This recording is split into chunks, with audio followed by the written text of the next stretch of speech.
दोस्तों, क्या है सच्चाई आज सरकारी नौकरी की? क्या सबको सरकारी नौकरी मिल पा रही है? कितने परसेंट लोगों को सरकारी नौकरी मिल पा रही है, यह जानें इस वीडियो से। और साथ में, अगर गवर्नमेंट जॉब नहीं मिली तो क्या? तो व्हाट इज नेक्स्ट? यह सोल्यूशन मिलेगा आपको। इस वीडियो के अंत तक जरूर देखिए और अपने विचार कमेंट्स में जरूर लिखिएगा।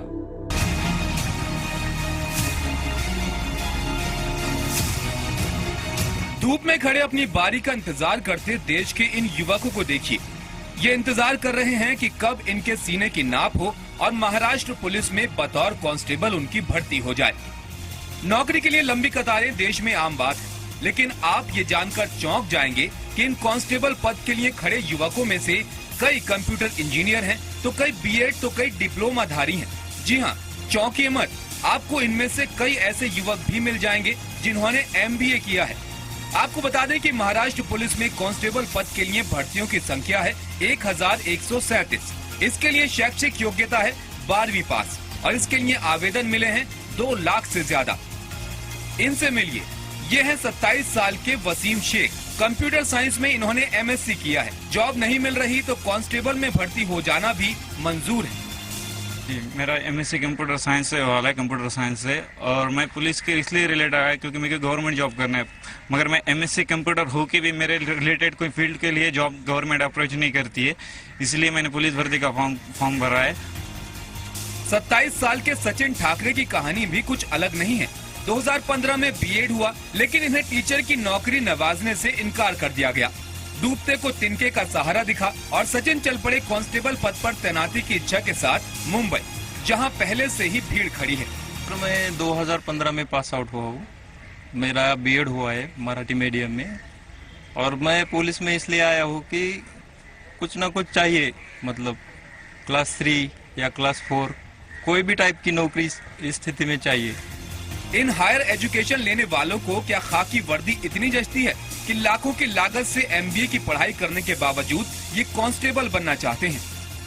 दरअसल 2 लाख आवेदकों में से 423 ने इंजीनियरिंग की पढ़ाई की है। 167 मास्टर इन बिजनेस एडमिनिस्ट्रेशन है, 543 पोस्ट ग्रेजुएट है, 28 बीएड है, 34 लोगों ने कंप्यूटर साइंस की डिग्री ली है, 159 एमएससी है, 25 लोगों ने मास मीडिया में ग्रेजुएट किया है, 3 लोग डॉक्टर हैं, बीए एमएस किया है। बीएससी कंप्यूटर किया है, 2013-14 में पास हुआ हूँ और मैंने कभी उस क्षेत्र में प्रयास नहीं किया। मेरा डिप्लोमा मैकेनिकल हूँ मैं। मेरा डिप्लोमा राजनांदगांव में 7 महीने मैंने जॉब किया है, पर जॉब में पेमेंट अच्छा नहीं, इसलिए अभी पुलिस भर्ती की तरफ आया हूँ। देश में नौकरी की किल्लत की तस्वीरें पहले भी आपने देखी होंगी, लेकिन ये इन हायर स्टडीज लिए युवकों की कांस्टेबल के लिए भर्ती होने की तस्वीरें सवाल खड़ी करती हैं कि आखिर ऐसा क्यों है? क्यों इन एमबीए, बीएड, कंप्यूटर साइंस पढ़े युवकों को कांस्टेबल बनना भी कबूल है, जिसके लिए योग्यता है सिर्फ 12वीं पास, जिसको हम डिग्निटी ऑफ लेबर कहते हैं, जो फॉरेन में है। आप देखिए, अच्छे अच्छे घर के बच्चे बच्चियां छुट्टियों में सब काम करते हैं। वेटर देख लीजिए, ड्राइवर देख लीजिए, सफाई का काम कर लीजिए, सब करते हैं ना। तो अपने यहाँ डिग्निटी ऑफ लेबर कहाँ है? सवाल है कि क्या देश का एजुकेशन सिस्टम इतना काबिल डॉक्टर्स, इंजीनियर नहीं बना पा रहा कि देश में डॉक्टर्स की कमी खत्म हो, ज्यादा से ज्यादा इंजीनियर बन पाएं? क्या देश में इन हायर स्टडीज वाले युवकों के लिए देश में जॉब क्रिएशन नहीं हो पा रहा, या इन एमबीए और डॉक्टर लोगों को सैलरी कम मिल रही है, या पुलिस की नौकरी में फायदा ज्यादा दिख रहा है? क्या लाखों पढ़ाई पर खर्च करने के बावजूद ये डॉक्टर्स, इंजीनियर और एमबीए किए युवक इतने स्किल्ड नहीं हैं कि उन्हें अपने क्षेत्रों में रोजगार मिल जाए, या सरकारी नौकरी में इन्हें जॉब सिक्योरिटी दिखती है?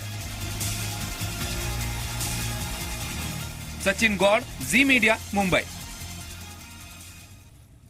तो एक तरफ हम देख रहे हैं इनकी क्वालिफिकेशंस हैं, क्वालिफिकेशंस के हिसाब से उनको जॉब्स नहीं मिल रही हैं और दूसरे मौके तलाश रहे हैं। और आपने देखा किस तरह से लाखों की संख्या में एप्लीकेशंस आई हैं कुछ हजार वैकेंसीज के लिए। जॉब मार्केट पर वैसे भी कई तरह के प्रश्न उठते रहते हैं, इसके क्या मायने हैं डेमोग्राफिक डिविडेंड के लिए, किस और हम बढ़ रहे हैं, दिक्कत है। एक क्वालिफिकेशंस हैं, उसके लिए फिर अकॉर्डिंगली जॉब्स नहीं मिल रही हैं और लाखों की संख्या में जिस तरह से एप्लीकेशंस आ रही हैं, ये क्या दर्शा रहा है? जो इंडियन जॉब मार्केट है उसके पूरे मूड को किस तरह से दिखा रहा है और क्या रिफ्लेक्ट कर रहा है ये? देखिए, इसमें एक तो सबसे जो बड़ी बात यह है कि हमारा जो देश है, हमारी कंट्री एकेडमिकली काफ़ी रिच है, काफ़ी स्ट्रक्चर्ड एजुकेशन सिस्टम है, जो कि एक ब्रिटिश एजुकेशन सिस्टम इस्टेब्लिश हुआ है, जो कि पहली क्लास से 12+3 या 12+4 या पोस्ट ग्रेजुएशन लोग करते हैं। बट आज की डेट में अगर उसको देखें तो वो ट्रेडिशनल हो गया, वो बुकिश नॉलेज हो गया, वो वोकेशनल नहीं रहा है। तो चाहे वो डिग्री लोग एमएससी की लेते हैं या एजुकेशन बीएड की करते हैं या पीएचडी करते हैं, बहुत बार क्या होता है कि किताबी नॉलेज तो उनको हासिल हो जाती है या वो डिग्री भी पास कर लेते हैं, और बहुत सारी यूनिवर्सिटीज हैं, कॉलेजेज हैं, but on the job training जो इंडस्ट्री की डिमांड या रिक्वायरमेंट है उसके हिसाब से वो फुलफिलमेंट नहीं होता है। दूसरी चीज, एक जनरल माइंडसेट ये माना गया है कि सरकारी नौकरी सिक्योर होती है, कि अगर एक बार आप सरकारी नौकरी के अंदर आ गए तो आपकी जॉब सिक्योर है, आपकी जॉब नहीं जाएगी, थोड़ी कम या थोड़ी ज्यादा जो भी पे कमीशन के हिसाब से आप वहां पे रहेंगे और वहां मेंटेन होगा, आपको हाउसिंग मिल जाएगा, कुछ फैसिलिटेशन मिल जाएगा। नहीं, वो एक सेपरेट एस्पेक्ट है, जैसे आपने बताया गवर्नमेंट जॉब्स, वो हम टच करते हैं, आपसे थोड़ा छुएंगे उसको। पर आप बता सकें परवीन जी, किस तरह से आप देख रहे हैं, लॉयर्स हैं, एमबीए डिग्रीज उन्होंने ली हुई, इंजीनियर्स हैं, डॉक्टर्स हैं, लेकिन समहाउ वो अप्लाई कर रहे हैं पुलिस में कांस्टेबल के लिए, मतलब क्वालिफिकेशन एक तरफ, और ये किस तरह से रिफ्लेक्ट करता है, ये क्या दर्शाता है, ये कितना ये सिनेरियो चैलेंजिंग है? ये दर्शाता है कि जब स्टूडेंट्स कोई भी कोर्स परस्यू करते हैं तो वो भेड़ चाल में ये कोर्सेज परस्यू करते हैं, ना कि अपनी एप्टीट्यूड या इंडस्ट्री की रिक्वायरमेंट को सही तरह से नाप के या जांच के ये कोर्सेज में जाते हैं। उन्होंने सुना है कि भाई लॉ बड़ी अच्छी चीज है तो लॉ में चले जाओ, फिर वो कैसी लॉ कॉलेज है, उसकी कोई रैंकिंग है भी कि नहीं, उनमें लॉ की एप्टीट्यूड है भी कि नहीं, कॉलेज उनको सिर्फ एकेडमिक कंटेंट देती है कि प्रैक्टिकल कोर्ट क्राफ्ट भी सिखाती है, ये सब जांचे बिना लोग इंजीनियरिंग के कोर्सेज और एमबीए के कोर्सेज में जाते हैं। जैसे आपके प्रोग्राम में के पैकेज में आपने बताया, जो जो फैक्टर्स आपने डिस्कस किए, all these factors apply, all these factors apply. You know, skill mapping नहीं की गई है हमारे देश में। इसका मतलब कि आप इंजीनियरिंग कॉलेजेस जहां पत्थर फेंको इंजीनियरिंग कॉलेज है, जहां पत्थर फेंको मैनेजमेंट इंस्टीट्यूट है, उसमें फैकल्टी है कि नहीं, कोर्स कंटेंट अपडेटेड है कि नहीं, और आप जो बच्चों को स्किल्स दे रहे हैं वो इंडस्ट्री रेलेवेंट है कि नहीं, ये तो कोई भी नहीं सोचता। तो ये एमबीए की डिग्री तो लेकर आते हैं या एलएलबी की डिग्री, लेकिन इंडस्ट्री में जिस तरह से आपको एक फाइनेंस के नॉलेज को प्रैक्टिकल एप्लीकेशन करना, वो किसको आता है? आप ये भी बता सकें, उनके सॉफ्ट स्किल्स बहुत ही पुअर होते हैं, तो इनको जब जॉब्स नहीं मिलते हैं 6-6 साल की पढ़ाई करने के बाद, तो कितना ज्यादा फ्रस्ट्रेशन होता है। फिर वो कांस्टेबल की नौकरी में जाएंगे कि नहीं जाएंगे, और उनके फिर एस्पिरेशंस भी उतने लेवल के। जब एक एमबीए कांस्टेबल लेवल की जॉब के लिए अप्लाई करता है तो वो एमबीए वाली सैलरी एज कांस्टेबल उसको मिलेगी कि नहीं मिलेगी, तो वो कैसे वो हासिल करेगा, then what kind of means he will use as a constable to get that MBA level की सैलरी, ये तो हम सब सोच सकते हैं, है ना। तो और दूसरी बात, आप सारा ब्लेम एजुकेशन सिस्टम पर नहीं डाल सकते। Education system is what it is, whether it is good, whether it is bad, whether it is indifferent, पर कुछ तो हमारे हाथ में भी है ना। बहुत छोटे छोटे और अच्छे अच्छे industry certified courses are available, short term skilling courses are available. What stop students from pursuing these courses side by side with their जो भी वो बीटेक कर रहे हैं या एमबीए कर रहे हैं या एलएलबी कर रहे हैं, कोई स्टॉप नहीं करता। सॉफ्ट स्किल्स, आपके कम्युनिकेशन स्किल्स, इसके ऊपर आपको काम करने की कितनी सख्त जरूरत है। मैंने देखा है कि स्टूडेंट्स होटल मैनेजमेंट के कोर्सेज करते हैं लेकिन they don't know how to even communicate in basic English. तो आपका टूरिस्ट आएगा, उसके साथ आप कैसे डील करेंगे? तो आपको as a student you also have to be proactive. Right. आगे आपको कहाँ, मतलब जॉब्स की अगर हम बात कर रहे हैं, और जैसे ये इतने लाखों आवेदन आ रहे हैं, और उनकी क्वालिफिकेशन देख के आगे आपको कहाँ किन क्षेत्रों में ज्यादा दिख रहा है? मतलब टेक्नोलॉजी ड्रिवन हो, जैसे ऑटोमेशन हो रहा है, नए नए एवेन्यूज आ रहे हैं, नई तरह के जॉब के मौके जो पहले नहीं थे, ये चेंजिंग ट्रेंड में खुद को भी कैसे चेंज करना होगा?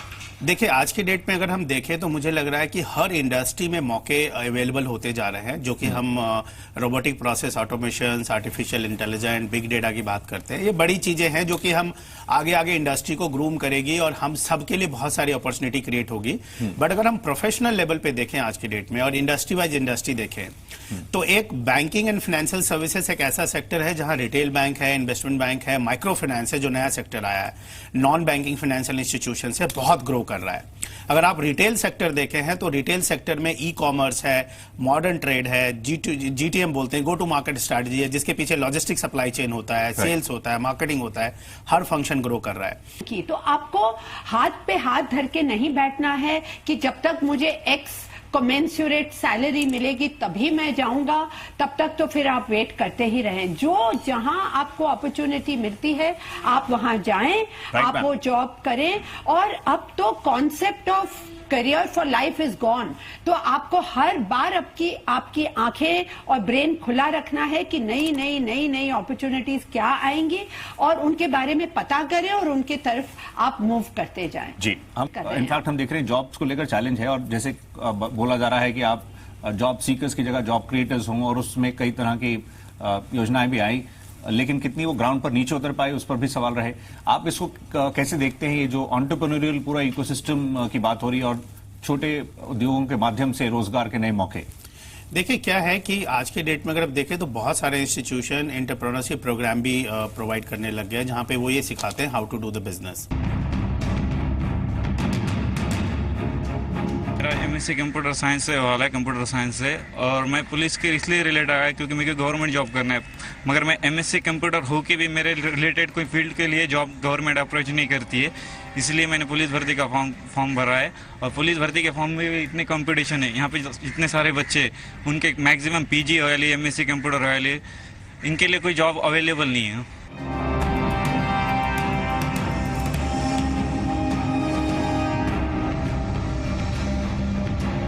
मेरा 12वी हो गया आणि कृषी में डिप्लोमा में हो गया आणि अभी ग्रेजुएशन में चालू है, मैं सेकंड में हूँ। ऐसा मेरा ये है क्या, खाकी पहनने का सपना है मेरा वाला, इसलिए मैं पुलिस भर्ती के पीछे लग गया हूँ।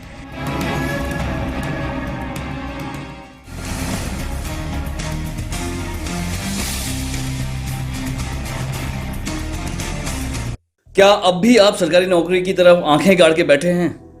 क्या अब भी हम सबको लगता है कि सरकारी नौकरी चाहिए?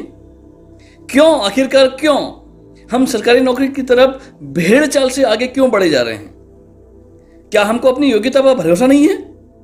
क्या हमको अपनी काबिलियत पर शक है? तो फिर क्यों सरकारी नौकरी? हम सब लोग यह जानते हैं कि कितने पद हैं और कितने अभ्यर्थी हैं। आप आंकड़ा उठा के देखेंगे तो सिर्फ 5% लोगों को सरकारी नौकरी मिल पा रही है। दूसरी तरफ ऑटोमेशन, रोबोट्स, मॉडर्न टेक्नोलॉजी और आर्टिफिशियल इंटेलिजेंस ने प्राइवेट सेक्टर में भी नौकरियां खा ली हैं। तो फिर यहां पर एक बड़ा क्वेश्चन मार्क, आखिर हम किस बात का इंतजार कर रहे हैं? क्या आप अपने परिवार से प्यार करते हैं? क्या आप अपने सपनों को साकार करना चाहते हैं? या फिर परिवार के ऊपर बोझ या देश और समाज के ऊपर बोझ बनकर जीना चाहते हैं? हम सब लोग पढ़े लिखे हैं। आइए नेट पर जाइए, इंटरनेट पे, गूगल पे, यूट्यूब पे और देखिए आज नेटवर्क मार्केटिंग में क्या हो रहा है, क्या संभावनाएं हैं, लोग कहां तक पहुंच चुके हैं और सरकार, गवर्नमेंट क्या कह रही है इसके बारे में। नेटवर्क मार्केटिंग के बारे में क्या पूरे विश्व में, पूरे भारत में क्या हो रहा है, जानने की जरूरत है। नेटवर्क मार्केटिंग इंडस्ट्री एक बहुत बड़ी इंडस्ट्री और 21वीं सदी का व्यापार बनकर उभर के सामने आ रही है। दोस्तों, मुझे यकीन है आप सब लोगों पर, हम नए युवा पीढ़ी पर, कि हम अपनी मंजिल खुद तय कर सकते हैं।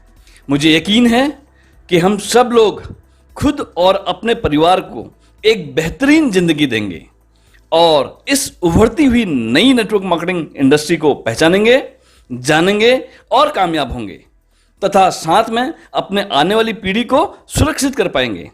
मैं आपके उज्जवल भविष्य की कामना करता हूं। Thank you so much.